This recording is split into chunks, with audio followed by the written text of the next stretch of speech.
Welcome to Casual Friday. Hi, I'm Roxanne Richardson, and this is my weekly Casual Friday podcast. If you would like to jump right to a specific point in the video, you can mouse over or tap on the video playback area of your screen, and then you'll see chapter titles with links to each section of the video, or you can use the time-stamped links down in the video description. This week I have 3 tidbits, and then I want to update you on the Aran sweater that I picked up again recently after it had been in hibernation, and talk a little bit about my process for how I get back into a project that I've put aside for a while, the kind of the tools and the notes that I keep that allow me to step back into the project. So let's get started. My first tidbit is a really interesting suggestion that I got from one of my viewers. So I was talking in the past couple of months about reverse engineering an old sweater that I had. My mother-in-law had given it to me as a gift maybe 20 years ago, and I wore it a lot all winter long every year for about 10 years until I got a big hole in the elbow. I am not a knitter who darns things. I can do it, I just don't want to. I would rather knit something new. So I had no interest in fixing that sweater, but I got suggestions for how I could continue using it as it was, either by taking the sleeves out and wearing it as a vest, or taking the sleeves out and then using a different yarn to add sleeves to it. And neither of these were suggestions that I was really interested in pursuing. I was more interested in just preserving it as it was. It was a gift from my mother-in-law, and I just enjoy looking at it as itself and keeping it that way. But I got a suggestion in the past week or two from somebody who said, I don't know if you have figured out which 1940s sweater you're going to knit, but maybe you could use the yarn from that old sweater in the spirit of the make, do, and mend theme in the 1940s, when there was rationing and people really had to recycle things all the time in order to get new clothes. Maybe you could frog that old sweater and then reuse that yarn for your 1940s sweater. And that, I thought, was a brilliant idea. So the only issue that I might have, I have lots of 1940s knitting manuals here with lots of sweater books in them, and there are just so many choices that I haven't really nailed anything down yet.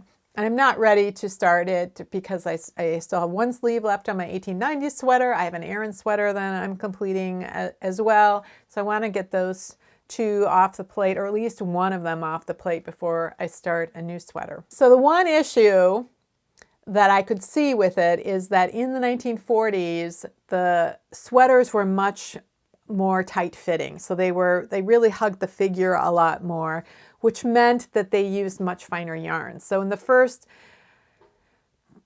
30 years or so of the 20th century, there were some things that were made from fingering yarn in terms of sweaters, but a lot of sweaters were made with worsted weight yarn, and so they were heavier and they were longer, and they were made to wear as a layer, where by the time you get to the 1940s, it's not a layer so much as that's the blouse that they were wearing. And so they were finer yarns, like fingering and sport weight yarns, and they were hugging the figure. And so the yarn that I have for the sweater that I'm reverse engineering is an Aran weight yarn, and so that's the one place where I'm not sure I can make it work. If I can find something that's close to worsted weight, it's only going to be written for one size, and I'd have to size up anyway, and that might be a way I could kind of fudge up to an Aran weight yarn by using larger needles and knitting at a larger gauge to get a larger size. So that might work, but I did think that was an ingenious idea. A lot of people, all the yarn that they use has been a reclaimed yarn. They'll shop for sweaters at thrift stores, and then they'll take the yarn out. They might even re-dye it, or they might, if it's really fine gauge, they might take all of these thin yarns and ply them together into a thicker yarn and then dye it. People do a lot of really creative things, and I admire them for that. That's just not typically what I would choose to do. But I do really like this idea. So I have this sort of long-term project going on where I'm knitting a sweater from each decade of the 20th century to kind of see how not only did fashions change, but construction methods used for sweaters, how those changed and how fashion influenced some of the construction, how the techniques, how a particular technique may have evolved. Maybe they used one way of doing short rows early in the century and then gradually they shifted to doing something else, and seeing if I can pinpoint when that shift occurred and maybe what the influences were of that shift. So I'm interested in focusing on those decades based on what was going on in knitting in that decade. And so even if I can't use that yarn for a sweater, a 1940s sweater, I might be able to find something else that I could knit from the 1940s that could reuse that yarn in some way, and then maybe even dye it. So that is just a really interesting idea to me, and I'm really appreciative of that piece of unsolicited advice. This year, as we all know, has been a weird year for all of us. And for me, it's been weird to not go to yarn shops. I've been to one yarn shop this year for like a 5-minute period. It's right by where I get my hair cut, and I had 5 minutes waiting outside before they were going to let me in, so I ran over to that yarn shop. So I have not been inside a yarn shop at all this year. What I have been doing is buying yarn online, mostly from people who are in other countries. So I bought yarn from Scotland a few times. I bought yarn from Iceland, I bought yarn from Sweden, and I bought yarn from Canada. And then the yarn that I've bought here in the US has mostly been yarn directly from mills or from smaller producers, made from either their own sheep or from American wool. So I've been buying yarn from Brown Sheep, which uses American wool, and they are what's called a vertical mill, where they do all the processing of the mill right there, from scouring it all the way to creating the yarn. I bought yarn from Beaver Slide Dry Goods, I think it's called, in Montana, and they have a flock of merino sheep, and then they take their fleece up to Canada to custom woolen mills, which is one of those really old mills, and they get their yarn processed there. I bought some yarn from Bartlett Yarns out in Harmony, Maine. They spin the yarn, but they have other parts of it processed in other parts of the country, but again, it's American wool. So it's just been interesting to me to see what it is I'm buying and why I'm buying it and where I'm buying it from. One of the things that I've been doing is kind of doing some yarn studying. I interviewed Wendy from yarnsub.com on last week's podcast, and we were talking about, how we poke and prod at yarn to really understand how it's constructed. So a lot of the yarn I've been buying recently has been for the purpose of really studying the construction and how that yarn knits up differently from the yarns I would typically use. So I just wanted to show you some of the yarns that I have been accumulating in the past few months and that I will be using in upcoming videos. So this is a yarn that I got from Sweden. It is from a company called Ullcentrum, and this particular yarn is called Z-tvinnat garn.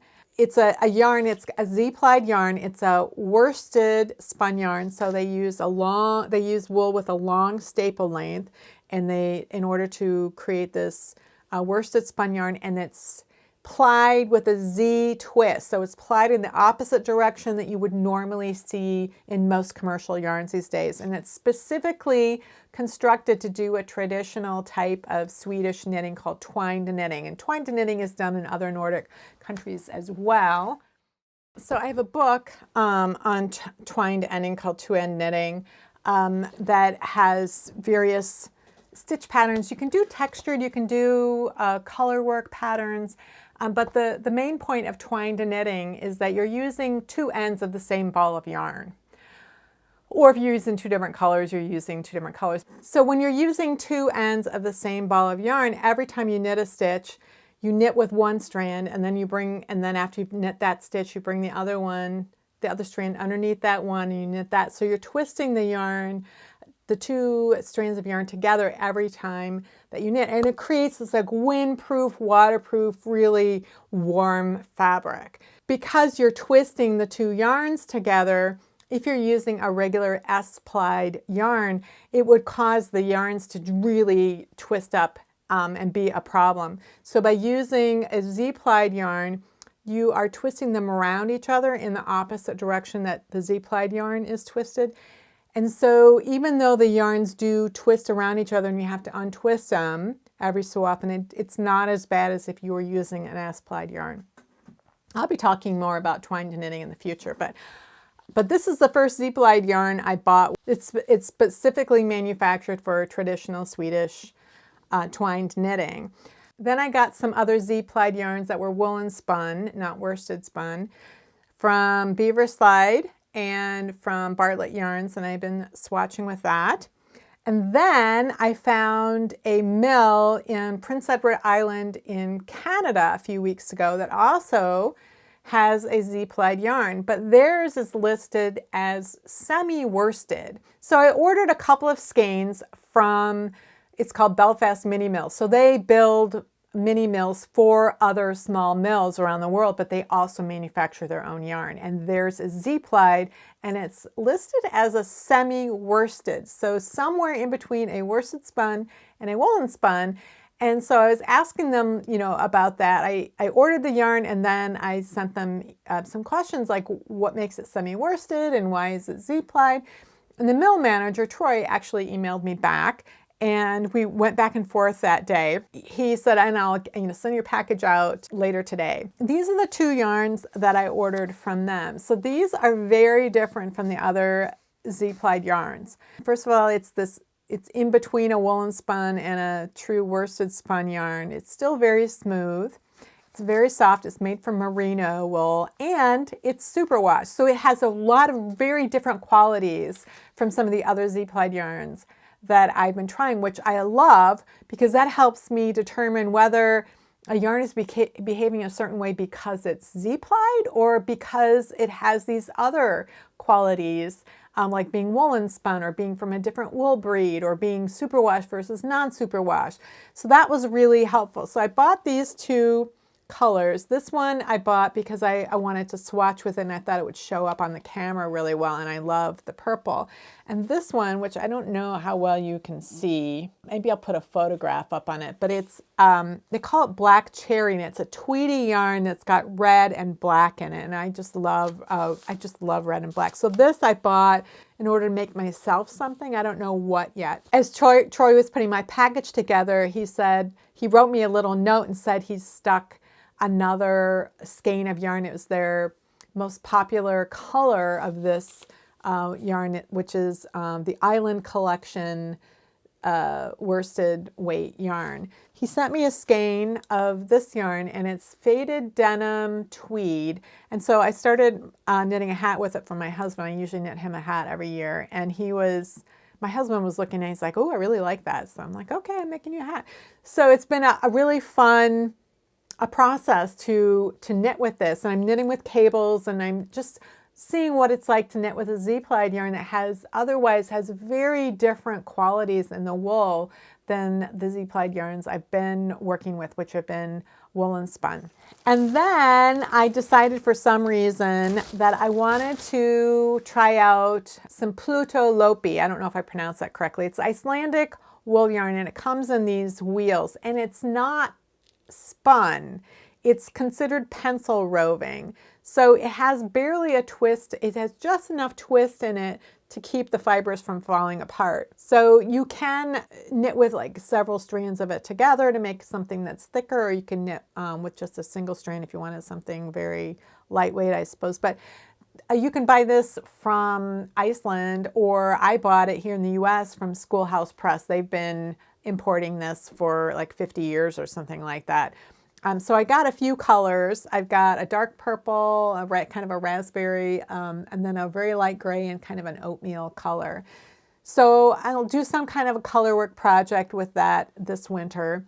But I've never knit with this kind. I've made Icelandic sweaters before, like years ago with the yolks in them, probably back in the in the 80s to early 90s. I made several sweaters for family members, but I used Plymouth Lopi, so it was a plied yarn. It wasn't like this. So I haven't knit an Icelandic sweater since then, and I have never used this type of yarn. So I thought that would be fun to experiment with. I might make a hat. I mean, obviously I don't have enough to make a sweater, but I might do some hats or mittens or something like that. So that Icelandic wool I bought here in the US. I could have bought it from Iceland, but then my friend Ole Petter, who lives in Sweden, posted on his Instagram, or it might have been his husband who posted. They're both knitters and spinners.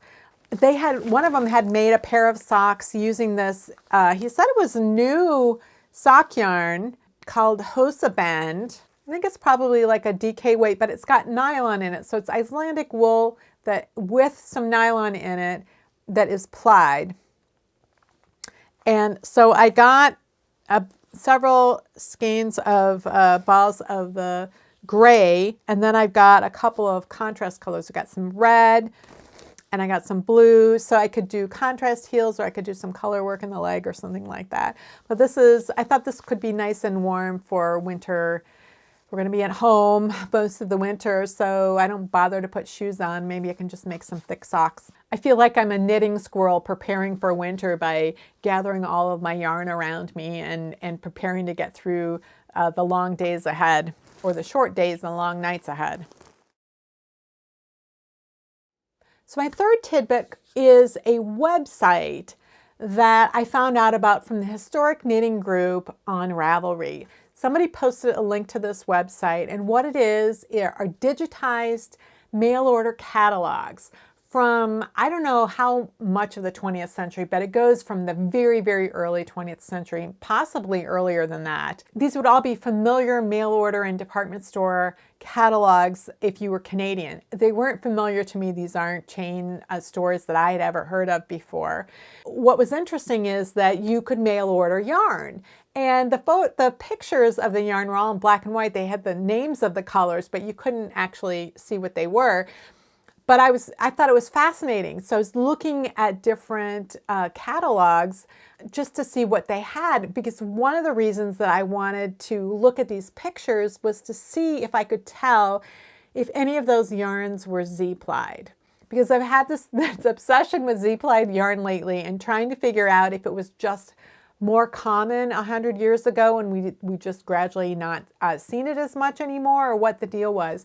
And so I think I was able to spot some Z-plied yarn for sure. So a lot of the pictures aren't clear enough to be able to see which direction the yarn is twisting, but I found some. And what was interesting was that as I was going through these catalogs, I saw a type of yarn that I'd never heard of before, and it was called wheeling. Sometimes it would be called Scotch wheeling, but other times it would just be called wheeling, or even Canadian wheeling. And I had never heard of that before. I had never seen that in any of the knitting manuals that have been published by American yarn companies. So that you'd have these pattern books and then they would list all of their yarns. Nothing was ever called wheeling, and it seemed like wheeling yarn was very common in Canada. So I was Googling around, I was trying to figure it out, and I thought, well, I'll look in the Dictionary of Textiles, which was published here in the US. The first edition was published in 1915, and that would be a perfect place to look that up. So, but it wasn't in there. Like, okay, I'll look in the Dictionary of Needlework. That was published in the late 19th century, but in the UK.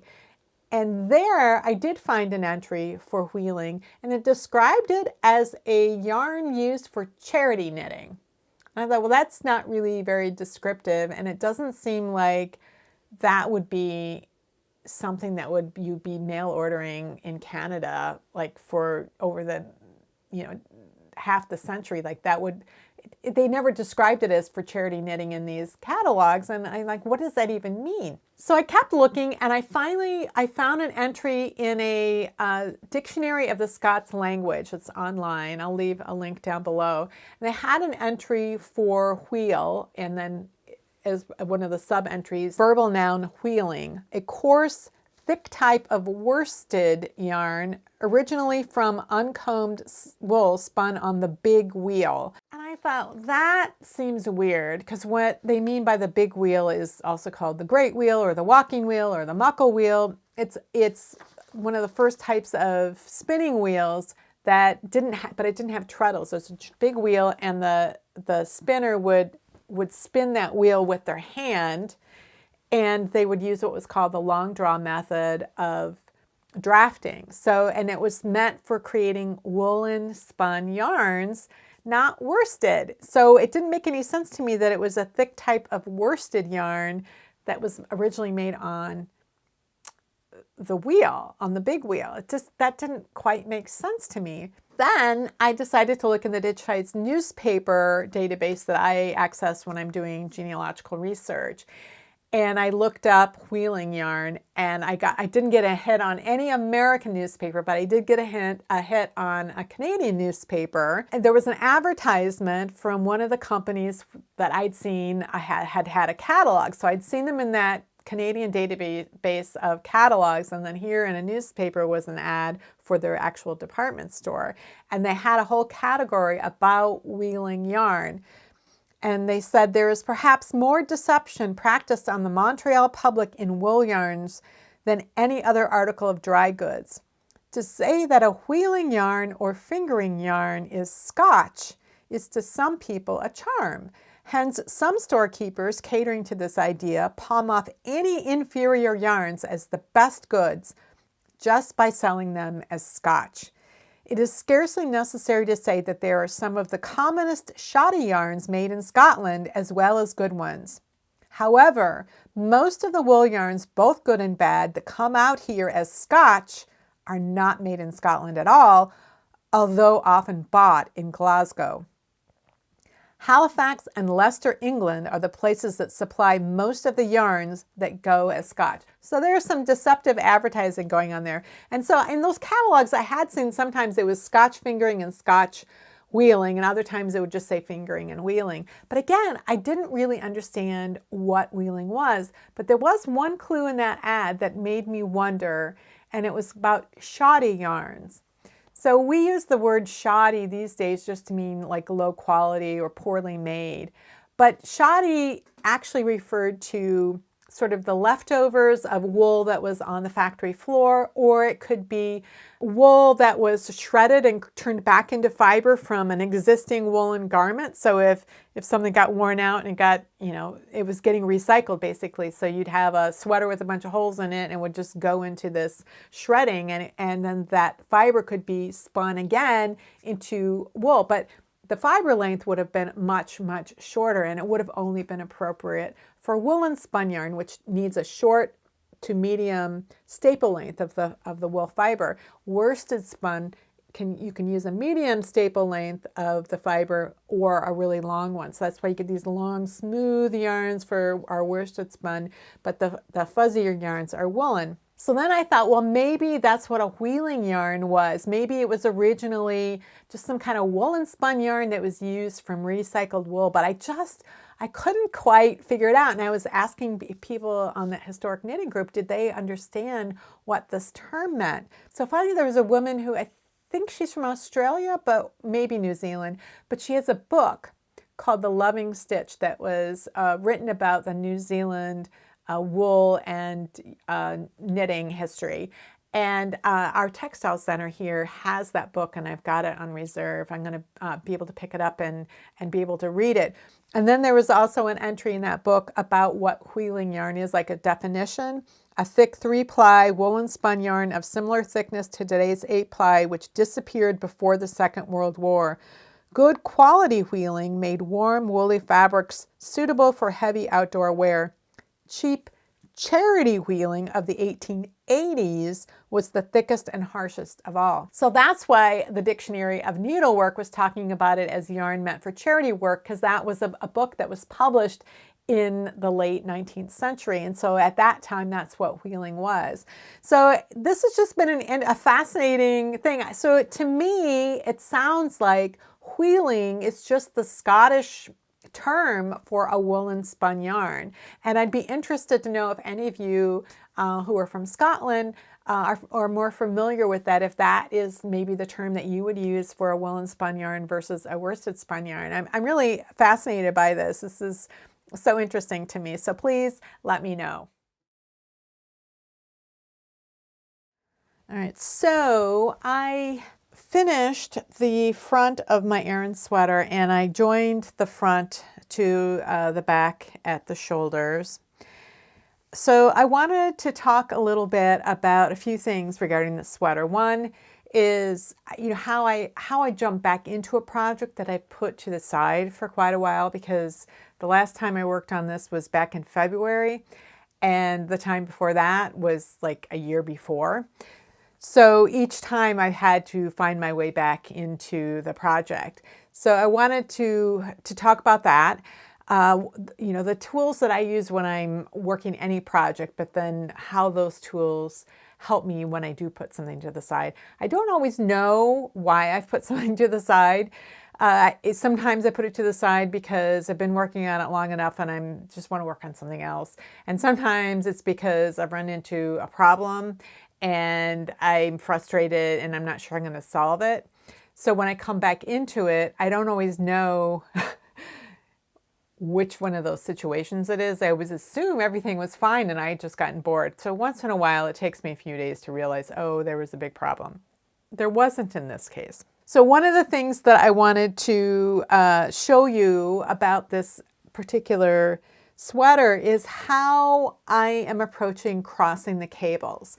Because I often say in knitting that there are always multiple ways of getting to the same end point. And so as a knitter, you can choose which way you prefer working. And so for me, I usually have a preferred method of doing something, but there will be certain situations where my preferred method isn't going to work very well and I need to come up with another solution. The first 20 some years I was a knitter, I knit by throwing. I used the English style, but I had a very specific way of knitting English, which was I used very long straight needles and I anchored them. So I was very comfortable with cabling and using a cable needle. I liked a short straight cable needle, and I would just hold my left needle and my cable needle in parallel, and I would just knit off of whichever one I wanted. It was very, very easy. Well, about 15 years ago, I gradually started learning continental, but I only used it when it made sense to. I wasn't completely sold on it, and part of that is because it took me 4 years to really find a method of purling that worked well for me, that worked as well for me when I was a continental knitter as my purling method in English worked for me. During that time when I was exploring continental a little bit but wasn't really sold on it, I continued to knit English with my long straight needles and having no problem using a cable needle. And I kept hearing about people say, hating the cable needle and just loving the process of cabling without a cable needle. And it never made sense to me. I found it slower. I didn't find it more efficient. I just didn't understand it until I gradually did shift mostly to continental knitting.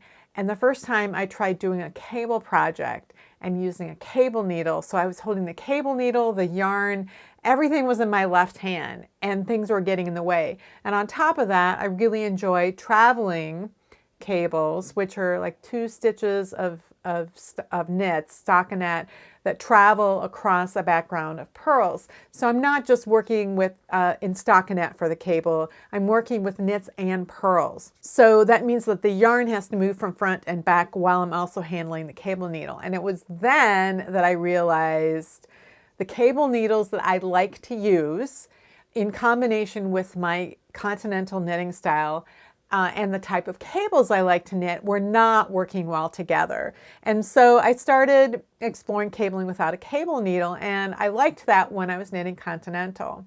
But the older I get and the more time I spend knitting and the more cables I knit, if I'm doing a lot of cabling without a cable needle, I'm rearranging stitches and I get a lot, my wrists end up getting a lot of movement. And so they start to ache. So when I was planning this particular sweater that was going to be so heavily cabled and was going to have traveling cables, so a lot of the knits and purls, I spent some time thinking about what kind of needles did I want to use. Did I want to use my English throwing method? and so that I could use my cable needle. Or did I want to use continental? And if I was going to do continental, what was I going to do about crossing the cables? I didn't want to use cabling without a cable needle for the entire time because that would bother my wrists. So that was one of the things I was thinking about. The other thing that I always consider when I'm knitting a heavily cabled project is I prefer knitting cables flat. I prefer knitting sweaters in pieces because I prefer working with a smaller piece of fabric than having the entire thing on my lap all at one time.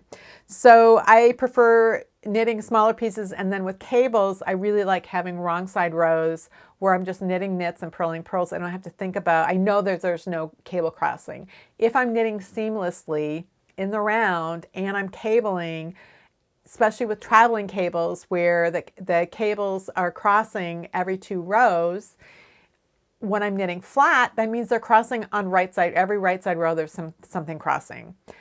If I were knitting in the round, I am much more likely to make a mistake and cross cables two rows in a row or forget to do one. So for me, in terms of making the fewest mistakes, knitting flat is the way to go for me for knitting a heavily cabled item.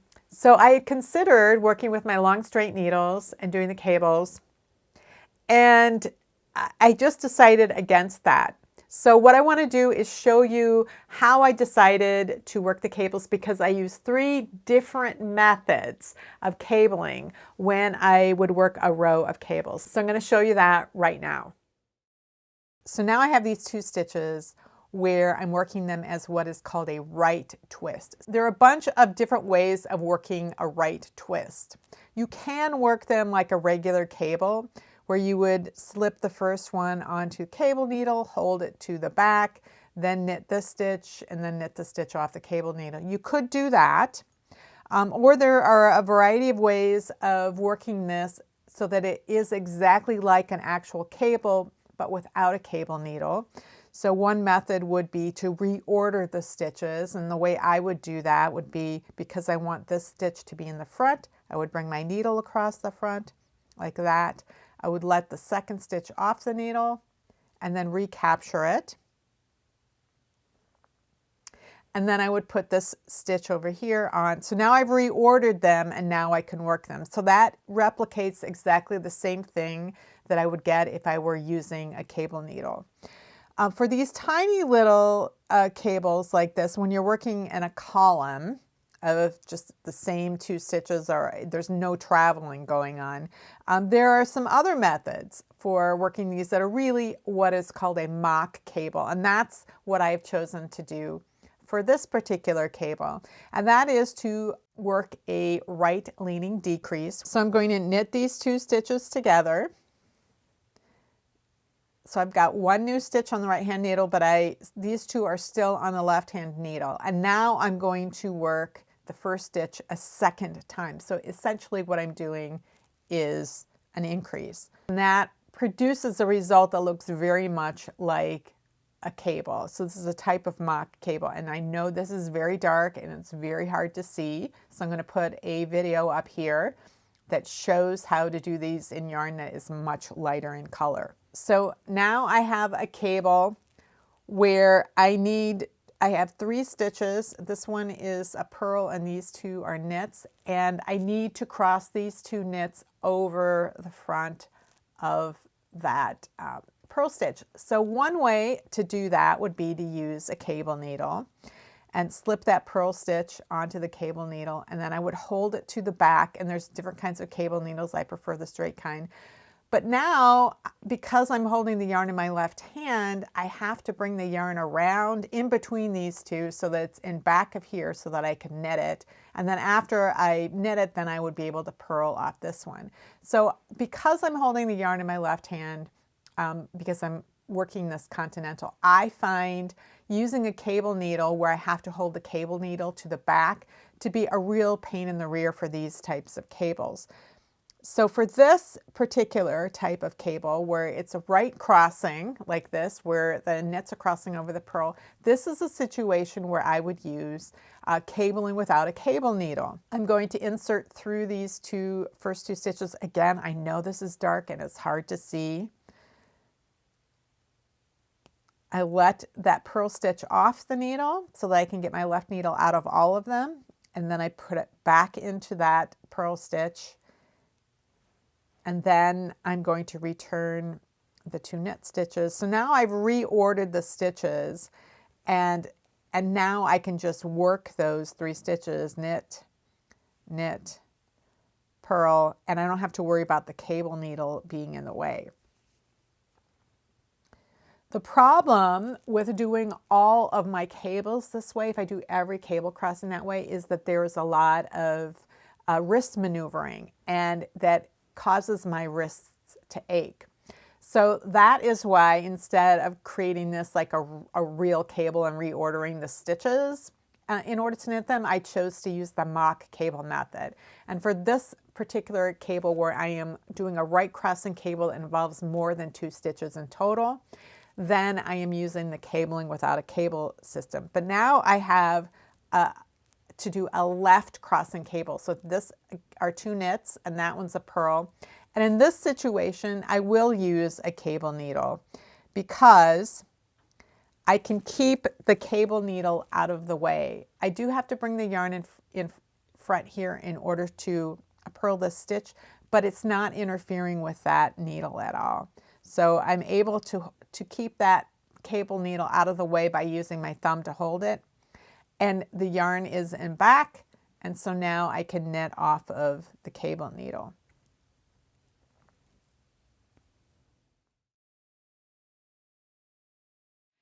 So I need to bind off the center 30 stitches of this sweater for the front of the neck, and I'm doing it on a row where I would typically be crossing these cables. So what I'm going to do is, as I cross them, I'm also going to be decreasing the stitches that are crossing in back. So I'll have 4 stitches, and I'll be crossing over, and I will be working together the first stitch in front with the first stitch in back like that, so that I will reduce the number of stitches. And that is because there are always more stitches in a span of cabled fabric than there would be in stockinette. When I need to pick up stitches along the front of the neck, typically on a horizontal edge, you'd pick up 1 stitch for every stitch on the horizontal span. But I've got more stitches than I actually need. So I would need to skip some of those. It's going to be a lot easier for me to skip if I can just decrease out the extra stitches. So in each of these cable crosses here, there's four of them, I'll be decreasing stitches out. So I'm going to be removing 8 of the stitches here. So that's going to leave me with 22 stitches, which is going to be about 4 inches worth, I believe. So now I need to start binding off, and the reason I always place the markers is just to remind myself of when I'm starting the bind off. So I'm going to take this marker off, and now I'm going to begin the bind off. And so this is a purl stitch, so I need to do a purl stitch. I'm not pulling anything over because these stitches, because this is the first one that needs to get bound off. I don't want to pull this one over because that one is not supposed to be bound off. So I can signal that a little easier by putting that marker back on here. So you can see that I'm not binding off anything to the right of the marker. I need to do a cable crossing. So this first maneuver is going to be kind of tricky because I have to decrease and bind off the first stitch at the same time. So this is a left crossing cable, so I'm bringing my cable needle to the front. And I'm going to be working the stitch on the cable needle together with the first stitch on the left needle. So it's sort of like when you're doing a 3-needle bind off. So I'm going to work those 2 together. So that one comes off the needle, and that one comes off the needle. So I've done the decrease, and now I actually do the first bind off. So that one comes off. And now I can work these other 2 stitches together. So I'm going to, 1 from each needle.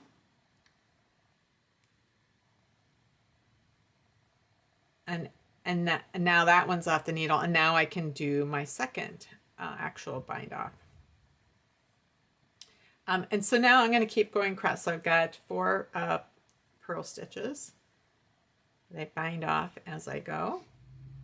So now I have another one of those cable crosses where I need to bring it to the front and work these stitches together. So the first one of each needle, knit it, bring the yarn through there, pass that stitch over, now knit the second one,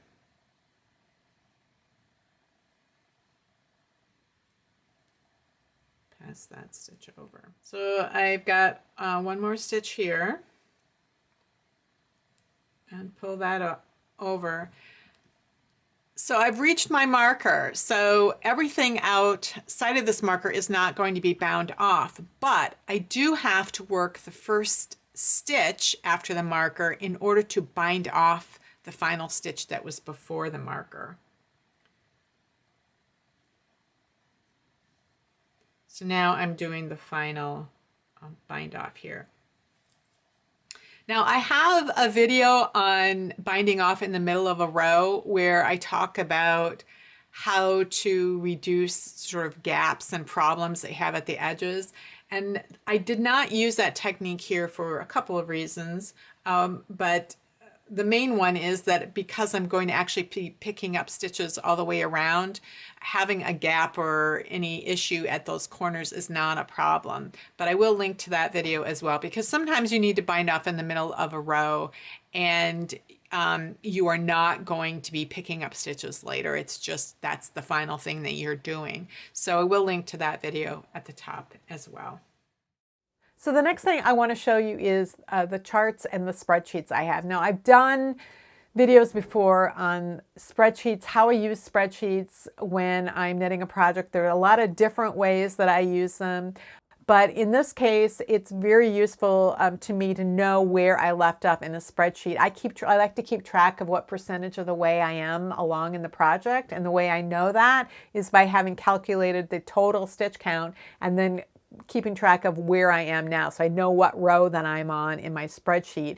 I keep it marked off as I'm working. It's instead of having a little tick marks or something like that, I just go in my spreadsheet and I keep track of what row I'm on. And the spreadsheet also helps me keep track of things like, oh, I'm in my 5th repeat, but this is when I'm in the 5th repeat, this is when I need to bind off for the underarm. So I can keep track of instructions that are known as at the same time instructions very easily in that spreadsheet. So that's sort of a brief outline of the pattern, you know, in terms of what's going on row by row is in my spreadsheet. But the actual work that I do is from charts. So I design it by charts. I find the cables that I want to knit, and I chart those out, and then I'll chart them over multiple rows so I can see what it looks like, and then I'll pick out the different cables that I want to use for my sweater, and I will do lots of swatching to see if the cables actually work and if I actually enjoy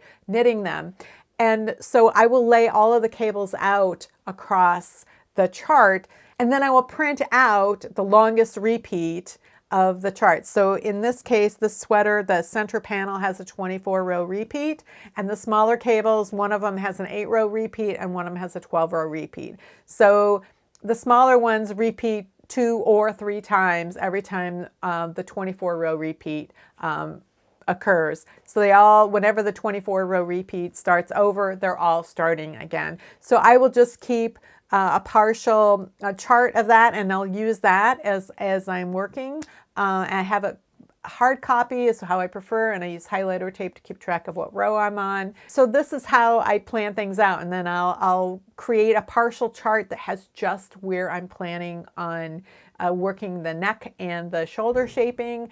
And I will color code things so that I know how I'm doing my short rows. And I also have some color coding for the final cable crossings.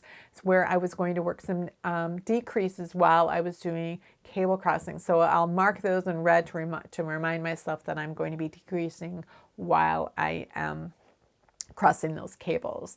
So these are all tools that I use, and I've talked about to some extent in the past. I talked about the process of designing the sweater a couple of years ago. I'll link to that video up here. And I've talked about how I use spreadsheets before as well. So I will also link to that up here if you are interested in some of the different ways that I use spreadsheets and set them up. But these are the tools that help me get back into things. Like I can figure out where I left off, and I can figure out what I'm supposed to do next by having my charts. And the third thing that I use is that before I cast on for a project, I will create a project in my Ravelry notebook, and I'll keep notes in there, but I keep track of what needle I'm using, because if I wander off from a project when I've finished the back and there's no needles in it and I don't remember what size needles, I look at my project and I say, what size needle was I using? And then I can get going again. Or if I can put notes about what I'm planning to do or what I want to think about when I get to certain points in the project. So one of the notes that I made recently was I was trying to make a decision about working the sleeves on this sweater. I prefer knitting the pieces separately, so knitting the sleeve separately, but I also like knitting the sleeve top down so that I can really decide what I want to do with the wrist. Like, do I want to do something like have all of this extra ribbing so that I can flip it back? Or what do I want to exactly do once I get there? I don't always know what I want to do with that cuff, but I want it to be the right length. The thing is, I didn't want to pick up the stitches along that shoulder because I didn't want to have the whole sweater attached to it. And then I realized I've been knitting all of these vintage antique sweaters the past couple of years, and they almost always in those first few decades knit the sleeves from the top down. Sometimes they picked up around the armhole and then they knit down, but a lot of times they just cast on and they knit from the top down, and so the sleeve was still seamed in, but it was worked top down so that the sleeve length could be adjusted, or if the cuffs got ratty or got ripped out, like you could rip back and then re-knit those cuffs. So what I decided to do is I'm going to knit my sleeves top down, but I'm going to knit them separately from the body, and I'll just seam them. It'll be very easy to seam those two straight edges. There's no sleeve cap or anything I have to worry about. It'll be a straight edge. So these are the tools that I use as I'm knitting, but also that I rely on when I inevitably put a big project to the side when I get a little tired of it and want to break from it. And that's how I can get back into it. Well, that's it for this week's Casual Friday. If you have any comments or questions about today's video or suggestions for videos you'd like to see in the future, you can leave those down in the comments below or join the discussion in my Ravelry group, Rox Rocks. Thanks for watching, and I'll see you next week.